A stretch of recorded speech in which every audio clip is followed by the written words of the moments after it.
सास नंबरी बहू 10 नंबरी। पूरे घर में मालती देवी का हुक्म चलता था। अपनी बड़ी बहू को वो टीवी के रिमोट की तरह कंट्रोल करती थी। चलो, देर हो रही है। 12 बजे से पहले लड़की वालों के यहाँ पहुंचना है। हाँ हाँ, चलती हूँ। मैं तो भगवान से बस ये दुआ कर रही हूँ कि जिस तरह मेरी बड़ी बहू मेरी मुट्ठी में है, उसी तरह मेरी छोटी बहू भी मेरे इशारे पे नाचे। अरे भगवान, भला इस घर में किसकी हिम्मत है जो तुम्हारे खिलाफ जाने की हिमाकत करे। इस तरह मालती देवी अपने छोटे बेटे की भी शादी कर देती हैं। मालती की छोटी बहू फैशन डिजाइनर का कोर्स करके आई थी। उसका सपना था कि शादी के बाद वो अपना खुद का बुटीक खोले। एक दिन, क्या बात है छोटी, तू तो एक से बढ़कर एक डिजाइन बना लेती है। इसमें कौन सी बड़ी बात है दीदी, आप चाहे तो मैं आपको भी सिखा सकती हूँ। हाँ, फिर हम दोनों मिलकर एक बुटीक खोल लेंगे। लेकिन दीदी, उसके लिए तो बहुत पैसे लगेंगे। हाँ तो क्या हुआ, पैसे माँ जी से ले लेंगे। हाँ हाँ, मेरे पास तो पैसों का पेड़ है ना, तोड़ के तुम दोनों को दे दूंगी। मेरी एक बात अच्छी तरह समझ लो, मैं तुम दोनों को एक ढेला भी नहीं देने वाली। बड़ी आई बुटीक खोलने वाली। ये आप क्या कह रही हैं माँ जी? आप हमारी मदद नहीं करेंगी तो कौन करेगा? अरे अगर बुटीक खोलने का इतना ही शौक है तो अपने माँ बाप से पैसे क्यों नहीं मांग लेती? मेरे पैसों पर क्यों आंख गड़ाए बैठी हो तुम दोनों? इस तरह अपने इरादे स्पष्ट करके मालती देवी वहां से चली जाती है। अरे ये क्या दीदी, माँ जी तो साफ मुकर गई। अब हम क्या करेंगे? तू चिंता मत कर, बुटीक तो खुल के ही रहेगा। कहते हैं कि घी जब सीधी उंगली से नहीं निकलता तो उसे उंगली टेढ़ी करके निकालना चाहिए। माँ जी अपने आप को समझती क्या है?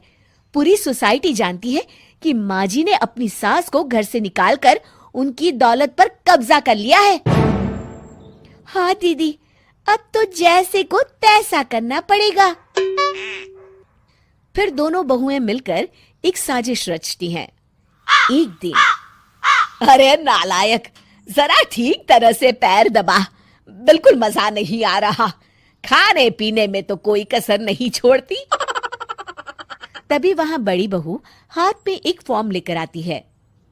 माँ जी, आपके लिए एक खुशखबरी है। सरकार सभी बुजुर्गों को हर महीने 10,000 रुपये पेंशन देने वाली है। अरे ये क्या कह रही है तू? क्या सच में मुझे हर महीने घर बैठे 10,000 रुपये मिलेंगे? हाँ माँ जी, दीदी सच कह रही है। कल टीवी न्यूज में इस बारे में बता रहे थे। बस आप ये फॉर्म पढ़ के इसे भर दीजिए और अपने दस्तखत कर दीजिए। मैं इन्हें ले जाकर जमा करवा देती हूँ। अरे नालायक, बड़ी कामचोर है तू। इस बुढ़ापे में कहाँ तुम मुझसे फार्म भरवा रही है? खुद ही भर ले, मैं दस्तखत कर देती हूँ। ठीक है माँ जी। फिर बड़ी बहू बड़ी चालाकी से फॉर्म के पन्नों के बीच प्रॉपर्टी के पेपर छिपा कर रख देती है और उन पर मालती देवी के दस्तखत करवा लेती है। कुछ दिनों के बाद मालती देवी अपने पति के साथ 2 दिनों के लिए अपने एक रिश्तेदार के यहाँ जाती है। दूसरी तरफ दोनों बहुएं पूरे घर पर अपना कब्जा कर लेती हैं। मालती देवी जब अपने रिश्तेदार के यहाँ से लौटती हैं, तब अपने कमरे में ताला लगा देख आग बबूला हो जाती है। अरे नालायको, मेरे कमरे में इतना बड़ा ताला किसने लगाया है? माँ जी, ये कमरा तो मैंने अपने बेटे रोहन को दे दिया है और आज से आप बाहर कोने में जो छोटा कमरा बना है ना, वहां रहेंगी। अच्छा, मैं उस सड़ेले कमरे में रहूंगी है? तेरी ये कहने की हिम्मत भी कैसे हुई?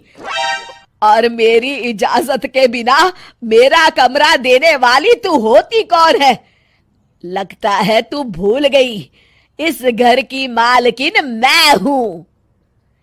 तभी वहां छोटी बहू आती है। अरे माँ जी, आप इस घर की मालकिन नहीं है। अब इस घर की नई मालकिन हम दोनों बहुएं हैं। ये देखिए, इन प्रॉपर्टी के पेपर पर आप ही के दस्तखत है। अरे भाग्यवान, ये तुमने क्या कर दिया? दस्तखत करने से पहले एक बार ठीक से पढ़ तो लेती। अरे लेकिन मेरी बहुएं मेरे साथ ऐसा कैसे कर सकती है? अरे तो इसमें कौन सी अचरज की बात है? तुमने भी तो अपनी सास को घर से बाहर निकाल दिया था। टूटा फूटा ही सही, शुक्र करो कि इन दोनों ने कम से कम हमें रहने के लिए कमरा तो दिया। तुमने तो अपनी सास को वो भी नहीं दिया था। आज समझ में आया, जैसी करनी वैसी भरनी। चलो अपना सामान उठाओ और चलते हैं।